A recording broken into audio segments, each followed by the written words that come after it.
Shalom Bapak Ibu, Saudara-saudara yang terkasih di dalam Tuhan Yesus. Salam, puji Tuhan, hari ini kita beribadah kembali. Ya, kita bersyukur Tuhan masih memberikan kita kesehatan. Tuhan masih memberikan kita hati yang mengasihi Tuhan. Bapak Ibu, Saudara-saudara, mari kita sebelum memulai ibadah, kita berdoa terlebih dahulu. Bapa kami di dalam sorga, kami menyerahkan ibadah pada hari ini ya Tuhan. Kami yang berkumpul di gereja maupun yang beribadah di rumah masing-masing. Kiranya Tuhan memberkati, Tuhan memimpin kami, sehingga ibadah kami sungguh-sungguh diberkati Tuhan, sungguh-sungguh berkenan di hadapan Tuhan. Terima kasih Bapa di sorga, terima kasih Tuhan Yesus. Kami minta Roh Kudus menerangi pikiran hati kami dan melindungi kami, sehingga kami yang sedang beribadah boleh konsentrasi dan menikmati berkat hadirat Tuhan. Setelah itu kami mau makan dan minum perjamuan kudus. Tuhan memberkati kami. Dalam nama Tuhan Yesus, haleluya.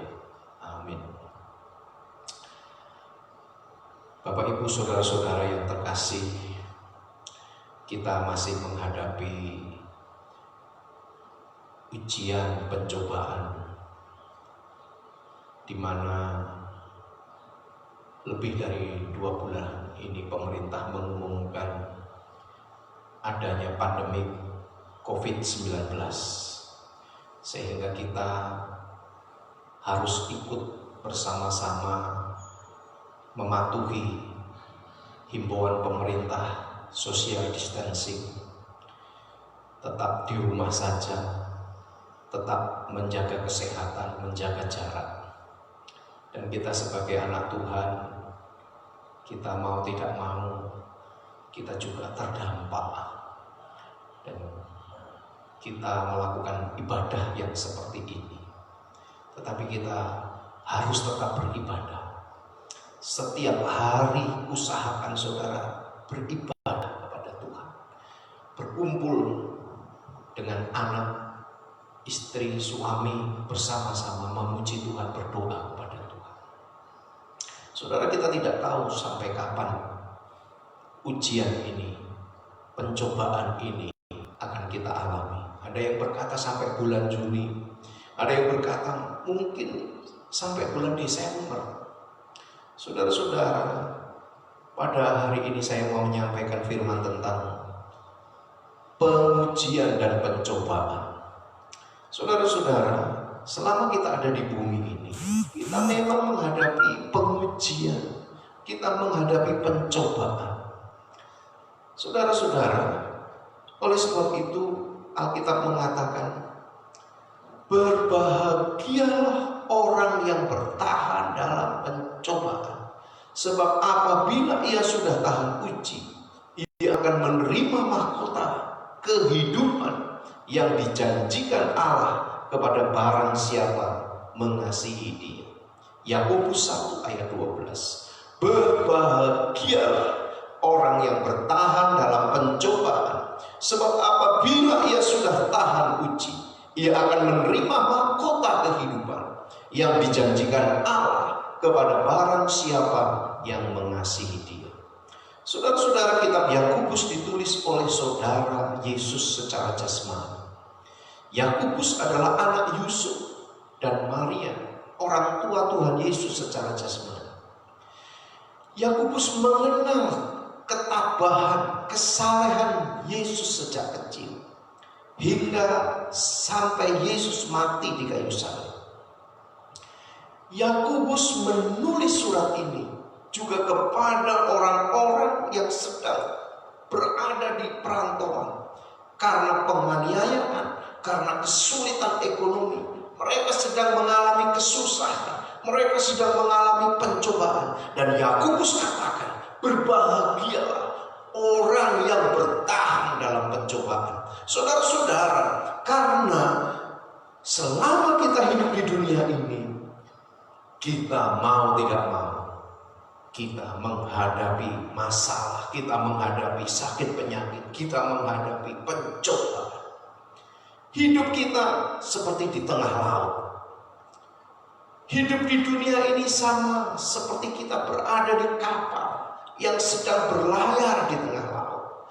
Kadang ada badai, ombak, tofan yang membuat hidup kita tidak nyaman, yang membuat hidup kita merasa terganggu. Demikian dialami oleh Tuhan Yesus dan murid-muridnya. Mereka sedang berlayar di danau Genesaret. Tiba-tiba badai menghantam kapal yang mereka tumpangi.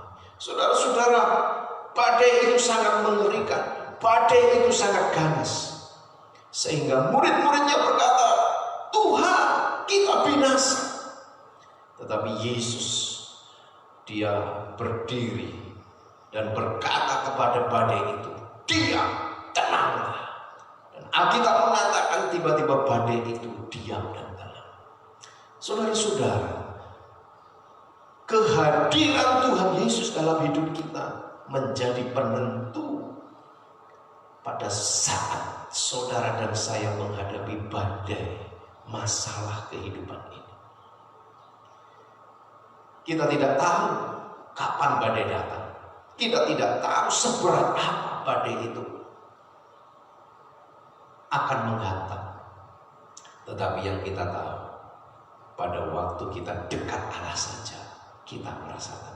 Haleluya. Yang pertama kita belajar, berbahagialah orang yang bertahan dalam pencobaan. Artinya orang percaya harus sabar, harus tabah saat sedang mengalami pencobaan atau ujian. Saudara-saudara, mungkin pencobaan ini 1 bulan, 2 bulan, 3 bulan, atau 1 tahun. Tapi kita harus sabar, kita harus tabah, supaya kita bisa fokus mengerti kehendak Allah, supaya kita bisa mengandalkan Tuhan, supaya kita bisa mendengar suara Tuhan. Alkitab berkata, berbahagialah orang yang bertahan dalam pencobaan. Mengapa? Karena yang kedua, pencobaan itu adalah ujian. Pasti yang namanya ujian ada akhirnya dan ada upahnya. Haleluya. Makanya kita berbahagia sekalipun kita sedang mengalami penderitaan, sedang mengalami kekurangan. Kita harus bersyukur, kita harus berbahagia. Saudara-saudara, mengapa? Karena ujian terhadap iman kita ada upahnya. Kita akan menerima mahkota kehidupan bersama orang-orang saleh di seluruh dunia. Bersama Abraham, Ishak, Yakub, bersama Yusuf, bersama Petrus dan murid-murid Yesus yang lain, bersama Yakobus, adik kandung secara jasmani yang menulis kitab Yakobus ini. Yang kedua, saudara-saudara, kita harus tahan uji. Pencobaan yang diizinkan kita alami memiliki tujuan. Bukan sekedar supaya kita menderita, bukan sekedar supaya kita sakit, bukan sekedar supaya kita tertekan. Pencobaan yang diizinkan kita alami memiliki tujuan, yaitu agar kita tahan uji. Dalam kitab yang lain dikatakan supaya iman kita murni. Saudara-saudara, iman kita harus dimurnikan, iman kita harus diuji, baru kita disebut sebagai pemenang. Yakobus 1 ayat 3 mengatakan, sebab kamu tahu bahwa ujian terhadap imanmu itu menghasilkan ketekunan. Saudara-saudara, kita harus tekun, dan ketekunan itu hanya kita dapatkan pada waktu kita mengalami ujian. Ketekunan adalah karakter yang sangat penting, saudara-saudara. Hari-hari ini kita melihat banyak orang malas, banyak orang mudah lemah, mudah kecewa, banyak orang tidak memiliki iman yang teguh. Yakobus memberitahu kita agar kita paham, ingat bahwa saat kita mengalami pencobaan itu adalah merupakan ujian iman. Artinya ada hubungannya dengan Tuhan, ada hubungannya dengan masa depan kita. Ujian iman itu memiliki tujuan agar kita menjadi tahan uji dan memiliki karakter ketekunan. Sebaliknya, orang yang tidak mau menghadapi pencobaan, yang berusaha lari dari ujian, akan menjadi orang-orang yang lemah dan mudah putus asa, malas. Maka, saudara-saudara, Yesus pun melatih murid-muridnya selama 3,5 tahun sambil mengajar langsung praktek. Pada waktu mereka ada di tengah badai, mereka melihat Yesus berkata kepada badai, diam, tenanglah. Dan badai itu taat kepadanya. Saudara-saudara, pengalaman pribadi kita bersama Tuhan akan membuat kita naik tangga iman yang selanjutnya. Haleluya. Saudara-saudara, Alkitab katakan berbahagia, tahan ujian supaya engkau memiliki ketekunan. Sekali lagi Yakobus 1 ayat 3, sebab kamu tahu bahwa ujian terhadap imanmu itu menghasilkan ketekunan. Seharusnya setelah beberapa lama kita ikut Tuhan, kita tahu, saya tahu Tuhan, bahwa ini ujian untuk imanku, ini baik untuk imanku. Aku mau setia dan taat, aku mau terus berjuang bersama Tuhan. Yang ketiga, orang yang tahan uji akan menerima mahkota kehidupan.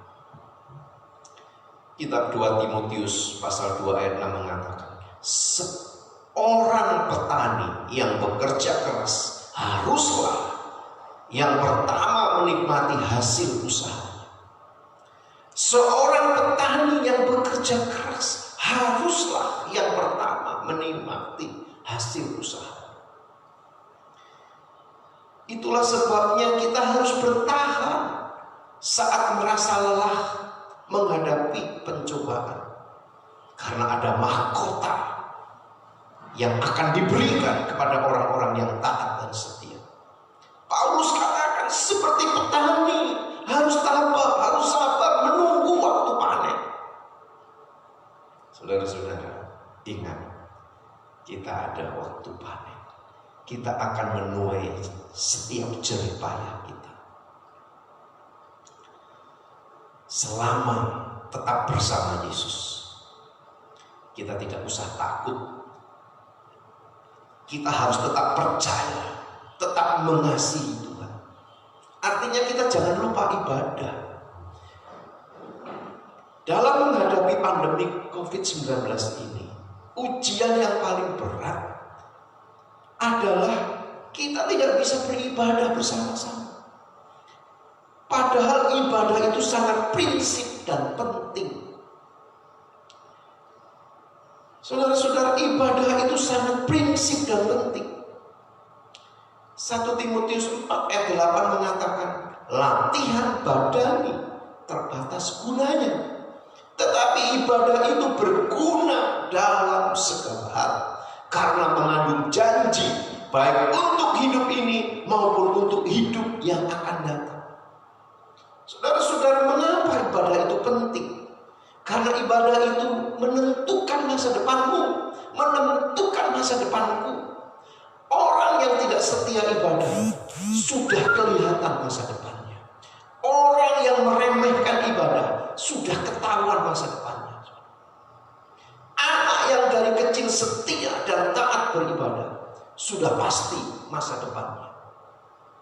Masa depan selama di dunia ini, terlebih lagi masa depan kita setelah kematian. Saudara yang tidak rajin ibadah, yang biasa tidak beribadah di gereja, saat seperti ini, apakah saudara beribadah di rumah? Apakah saudara lebih dekat kepada Tuhan? Tidak mudah tiba-tiba saudara bisa mengatur, menguasai daging saudara untuk beribadah kepada Tuhan. Ibadah itu harus dilatih seperti latihan jasmani, tetapi latihan badani itu terbatas. Sementara ibadah itu berguna dalam segala. Artinya, pada waktu saudara menghadapi masalah, kualitas ibadahmu itu akan menentukan apakah saudara akan menang, apakah saudara akan menyerah, apakah saudara akan bertahan, apakah saudara akan mendapat mahkota. Orang yang beribadah kepada Tuhan pasti akan kuat, pasti akan memuliakan Tuhan. Orang yang mendapat mahkota bukan semua sekedar Kristen, bukan semua orang sekedar melayani. Alkitab berkata, berbahagialah orang yang bertahan dalam pencobaan, sebab apabila ia sudah tahan uji, ia akan menerima mahkota yang dijanjikan Allah kepada barang siapa yang mengasihi Dia. Jadi ada kata kepada barang siapa mengasihi. Yang tidak mengasihi tidak mendapat mahkota, tidak akan selamat. Yang tidak mengasihi Tuhan saat menghadapi pencobaan akan bersungut-sungut, akan marah, akan menyalahkan pemerintah, akan menyalahkan keadaan. Tetapi orang yang mengasihi Tuhan akan berkata, terima kasih Tuhan, ini baik buat saya. Terima kasih Tuhan, Allah turut bekerja dalam segala sesuatu untuk mendatangkan kebaikan. Jadi ibadah itu artinya kita mengasihi Tuhan. Orang yang mengasihi Tuhan adalah orang yang hidupnya mengikuti teladan Yesus, setia dan taat kepada Bapa. Orang yang mengasihi Tuhan adalah orang yang hidupnya mengikuti teladan Tuhan Yesus, setia dan taat kepada Bapa. Makanya saudara-saudara, walaupun kita tidak bisa ibadah di gereja, saudara harus tetap ibadah di rumah. Tapi itu tidak mudah kalau saudara selama ini tidak setia beribadah. Saudara sudah biasa memanjakan daging saudara. Saudara sudah biasa bersenang-senang. Saudara sudah biasa mengikuti arus dunia. Mulai saat ini jangan meremehkan ibadah. Kalau Tuhan izinkan kita bisa beribadah di gereja, setialah dan taatlah. Orang yang rajin beribadah memang belum tentu mengasihi Tuhan. Tetapi orang yang mengasihi Tuhan pasti serius, selalu beribadah. Sekali lagi, orang yang rajin ibadah memang belum tentu mengasihi Tuhan, belum tentu taat kepada Tuhan. Tetapi orang yang mengasihi Tuhan pasti serius dalam beribadah, pasti setia. Ibadah berguna dalam segala hal. Saudara-saudara, saat ibadah kita harus hidup kudus. Makanya orang yang tidak beribadah pasti gampang jatuh dalam dosa, gampang Ibadah itu bukan hanya di gereja, saudara. Ibadah itu persekutuan kita dengan Tuhan secara pribadi. Makanya harus hidup kudus. Di rumah, di tempat pekerjaan, jaga mata, jaga pikiran. Orang yang beribadah harus hidup kudus. Makanya ibadah itu sangat penting. Harus mempersembahkan hidup dan uang kita, harta kita. Makanya ibadah itu penting. Orang yang beribadah harus mempersembahkan hidup dan hartanya kepada Tuhan. Makanya kalau kita sungguh-sungguh beribadah, Tuhan pasti bertanggung jawab dengan hidup kita. Saat kita sungguh-sungguh beribadah, Tuhan pasti bertanggung jawab atas hidup saudara dan saya. Saat kita sungguh-sungguh beribadah, pasti Tuhan bertanggung jawab atas hidup saudara dan saya. Kita harus hidup kudus. Kita harus mempersembahkan seluruh hidup kita. Mempersembahkan harta kita kepada Tuhan. Dan yang ketiga, Tuhan harus menolong dan melindungi orang yang beribadah. Ya, makanya ibadah berguna dalam segala hal. Orang yang beribadah hidupnya akan kuat. Orang yang beribadah hatinya selalu penuh dengan ucapan syukur. Saudara, dalam kitab Yosua pasal 23 ayat 3.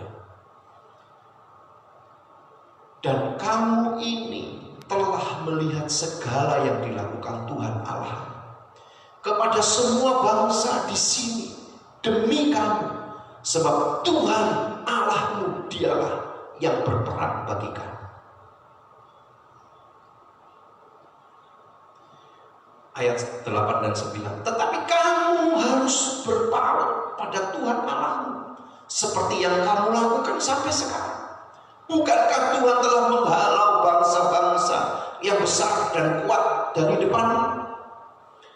Dan akan kamu ini seorang pun tidak ada yang tahan menghadapi kamu sampai sekarang.